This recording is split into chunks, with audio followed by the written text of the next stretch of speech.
আরে বেটা তোর যদি সাহস থাকে তো বাংলাদেশের ফিরে আয়, আমরা একটু দেখি। 25শে ডিসেম্বর তিনি ঢাকার মাটিতে আমাদের মাঝে এসে পৌঁছলেন। এটা ফিরছে না, এটা আমি বলবো একটু লেখে নিতে পারেন, ফিরছে না। সময়টা 25 ডিসেম্বর দুপুর 11:50। নিন্দুকের মুখে ছাই ছিটিয়ে সব অনিশ্চয়তা, জল্পনা কল্পনার অবসান ঘটিয়ে দীর্ঘ 17 বছর পর মাতৃভূমিতে ফিরলেন বিএনপির প্রাণ তারেক রহমান। সেদিন দেশের মানুষ তাকে গ্রহণ করেছে রাজসিক অভ্যর্থনায়। ঢাকার 300 ফিট এলাকায় অপেক্ষায় থাকা কোটি মানুষের সঙ্গে সাক্ষাৎ করলেন তিনি। এরপর ছুটলেন হাসপাতালে চিকিৎসাধীন মায়ের কাছে। মাকে দেখে বাসায় ফিরতে রাত 12টা। লন্ডন থেকে দীর্ঘ যাত্রার পর কর্মব্যস্ত দিন ছিল সেটি। পরদিন বাবার কবর জিয়ারত শেষে জাতীয় স্মৃতিসৌধে যেতে যেতে কেটে গেল প্রত্যাবর্তনের দ্বিতীয় দিন, অর্থাৎ 26 ডিসেম্বর। শহীদ ওসমান হাদি ও ছোট ভাই আরাফাত রহমান কোকর কবর জিয়ারত করলেন 27 ডিসেম্বর। এরপর 28 ডিসেম্বর থেকে গুলশানের চেয়ারপারসন কার্যালয়ে অফিস শুরু করেন। এদিন ত্রয়োদশ জাতীয় সংসদ নির্বাচনে ঢাকা 17 ও বগুড়া 6 আসনের প্রার্থী হিসাবে মনোনয়নপত্রে স্বাক্ষর করেন তিনি। 29 ডিসেম্বর গেলেন বিএনপির পল্টন অফিসে। সেখানেও হাজার হাজার নেতাকর্মীর ভিড়। এ সময় কারো কষ্টের কথা শুনলেন, কারো আশা উৎসাহে সঙ্গী হলেন। দিন যেতে থাকে নানা ব্যস্ততায়। পথ চেয়ে থাকা দলীয় নেতাকর্মীদের সঙ্গে সাক্ষাৎটুকুও শেষ করতে পারেননি তখন। এরই মধ্যে মাতৃবিয়োগ। 30 ডিসেম্বর মঙ্গলবার ভোর 6টায় রাজধানীর এভারকেয়ার হাসপাতালে মৃত্যুবরণ করেন সাবেক প্রধানমন্ত্রী আপসীন দেশনেত্রী মা খালেদা জিয়া।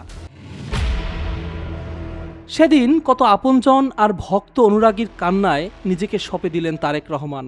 যেন তাদের চোখ দিয়েই কেঁদেছেন, নিজের চোখের পানি লুকিয়েছেন। দায়িত্ব আর ওই মুহূর্তে করণীয় তার কাছে।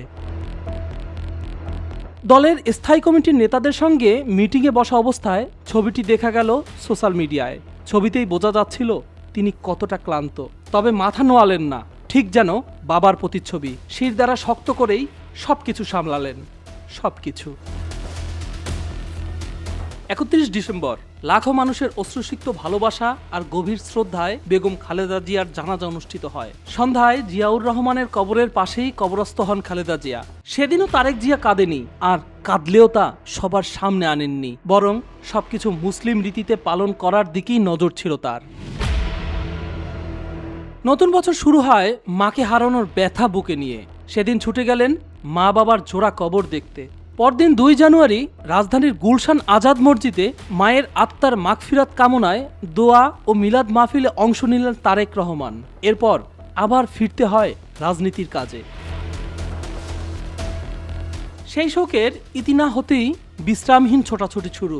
দল গোছানো, তৃণমূল জোরদার আর মানুষের আস্থা অর্জনে করণীয় সব পরিকল্পনার সফল বাস্তবায়নে মনোনিবেশ করলেন তিনি। বিভিন্ন শ্রেণী পেশার মানুষের সঙ্গে বৈঠক, বিভিন্ন দলের কূটনীতিকদের সঙ্গে সাক্ষাৎ, প্রতিদিন একাধিক সমাবেশ, দোয়া অনুষ্ঠানে ছুটে যাওয়া, বিভিন্ন গোষ্ঠীর সমস্যা শোনা, সমাধানে প্রতিশ্রুতি করা আর বিএনপিকে তরতাজা করার প্রত্যয় নিয়ে দিন রাত কর্মযজ্ঞ চালাতে লাগলেন। ত্রয়োদশ জাতীয় সংসদ নির্বাচনের প্রচারণা শুরু হলো বৃহস্পতিবার 22 জানুয়ারি। নির্বাচনী প্রচারণার প্রথম দিনেই 7 জেলায় সমাবেশে অংশ নিয়েছেন বিএনপি চেয়ারপারসন। সিলেট থেকে সমাবেশ শুরু করেন তিনি। বেলা 3টায় মৌলভীবাজার, সন্ধ্যা 6টায় হবিগঞ্জ, রাত 10:30টায় ব্রাহ্মণবাড়িয়ার সরাইল, রাত 12:15টায় কিশোরগঞ্জের ভৈরব উপজেলায় বক্তব্য দেন তিনি। রাত 3টায় নরসিংদীর পৌর পার্ক সংলগ্ন মাঠে পৌঁছান। সেখান থেকে ভোররাতে নারায়ণগঞ্জের একটি মাঠে প্রথম দিনের শেষ নির্বাচনী সমাবেশে বক্তব্য দেন। এরপর সেখান থেকে তিনি ঢাকার উদ্দেশ্যে রওনা হন। এসব সমাবেশে ধানের শীষের পাশাপাশি বিএনপির সঙ্গে আসন সমঝোতা হওয়া প্রার্থীদের পক্ষেও ভোট চান তিনি। হিসাব করলে দেখা যায় 16 ঘন্টায় 60টি সমাবেশ শেষে বাসায় ফেরেন তারেক রহমান। 23 জানুয়ারি নিজ নির্বাচনী এলাকা ঢাকা 17-এর ভাসানটেকের বিআরবি ময়দানে নির্বাচনী সমাবেশে বক্তব্য দেন বিএনপি চেয়ারপারসন। শনিবার 24 জানুয়ারি চট্টগ্রাম সফরে যান তিনি। সেখানেই তিনি রাত্রি যাপন করেন। 25 জানুয়ারি সকালে তরুণদের সঙ্গে the plan youth policy talk with Tarique Rahman শীর্ষক মত বিনিময় সভায় অংশ নেন। দুপুরের পর থেকে বিএনপির সমাবেশে যোগ দিতে শুরু করেন তিনি। চট্টগ্রামের পর ফেনী, কুমিল্লা, নারায়ণগঞ্জের কাঁচপুর আরও বেশ কিছু সমাবেশে যোগ দেন। দেশে আসার পর মাস পেরোলো। প্রত্যাবর্তনের সূচনা পর্ব থেকে যে ব্যস্ততা শুরু হলো তা আজও শেষ হয়নি। এই দিনগুলোতে তারেক রহমানকে ক্লান্ত হতে দেখা যায়নি। এখনো অনেক কাজ বাকি। জনতার অপেক্ষার স্বপ্ন পূরণে হয়তো আরও বিভিন্ন জেলায় ছুটবেন তিনি। দল বিজয়ী হলে হয়তো তিনি দেশ সাজাতেও এভাবেই ব্যস্ত হবেন। মানুষ চাইছে তার এই কর্মপ্রচেষ্টা অব্যাহত থাকুক, তার এই নিরলস পরিশ্রমে ক্লান্তি না আসুক। অগ্রযাত্রার এই অগ্রপথিক যেন ক্লান্ত না হন, সেই ফরিয়াদ দেশবাসীর। Khairul Bashar Ashiq, captains TV, Dhaka.